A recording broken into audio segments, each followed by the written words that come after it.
Please subscribe to this channel for more videos related to Catholic Christian teaching.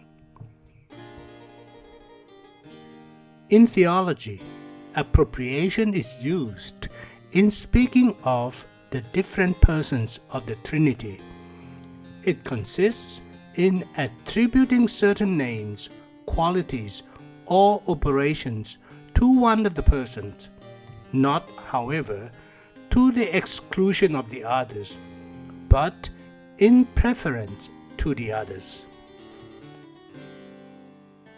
In another word, by appropriation is understood a mode of predication in which the properties and activities of God, which are common to the three persons, are attributed to an individual person. To appropriate is nothing other than to take in as one's own something held in common.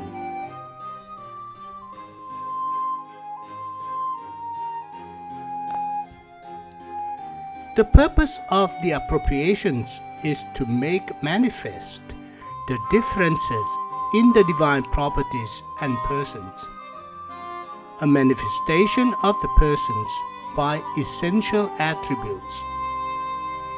In order that this purpose be achieved, only those common attributes and activities are appropriated to an individual divine person, which exhibit a certain relationship to the properties of the person concerned.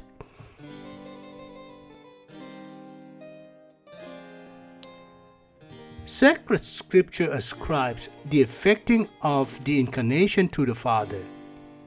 Consequently, when Christ came into the world, he said, "Sacrifices and offerings you have not desired, but a body you have prepared for me." And to the Holy Spirit, "The Holy Spirit will come upon you, and the power of the Most High will overshadow you. Therefore, the child to be born will be holy. He will be called Son of God," and allocates the bestowing of the gifts of grace to the three persons, although the operation of God ad extra is common to the three persons.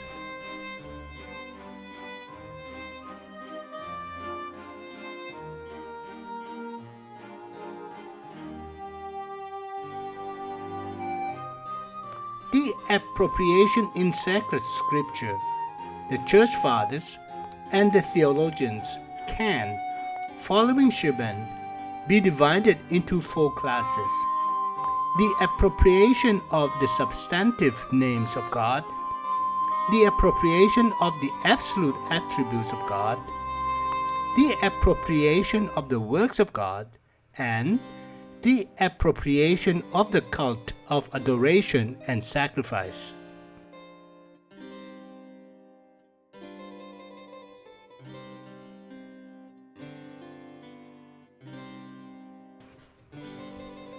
Matthias Joseph Shiban was a German Catholic theologian and mystic. The generation that followed Shiban regarded him as one of the greatest minds of modern Catholic theology. In Shiban's own words, the practical aim of his theology was to make the Christian feel happy about his faith, because the beauty and the eminence of our faith consist in this, that through the mysteries of grace, it raises our nature to an immeasurably high plane and presents to us an inexpressibly intimate union with God.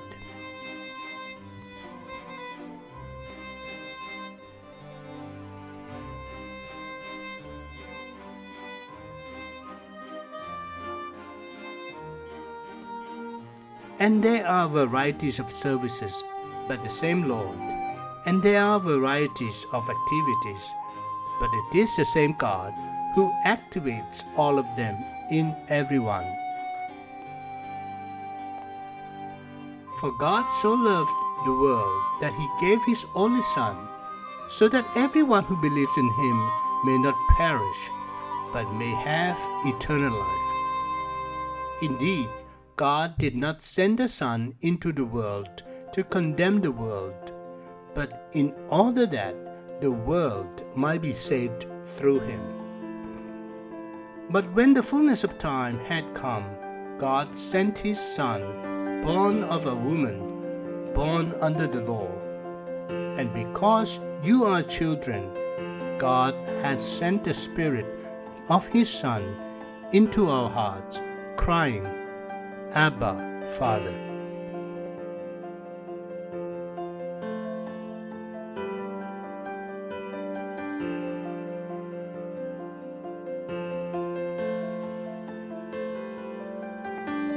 In the Father is unity, in the Son equality, in the Holy Spirit the concord of unity and equality.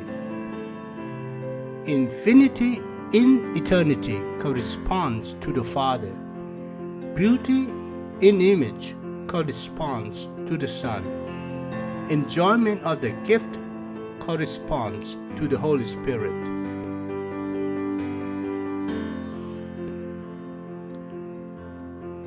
Efficient cause, exemplary cause, final cause.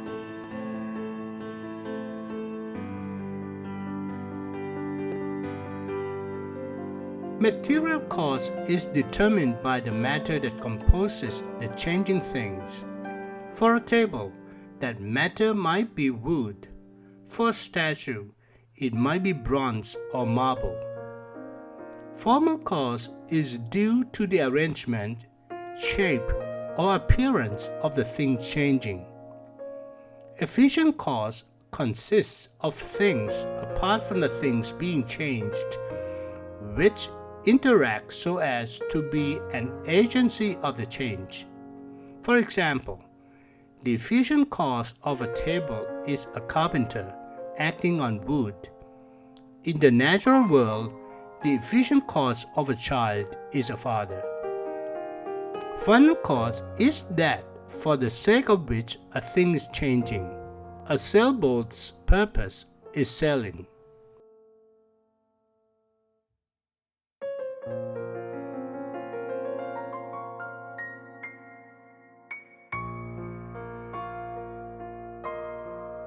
The Father as recipient, the Son and the Holy Spirit as mediators.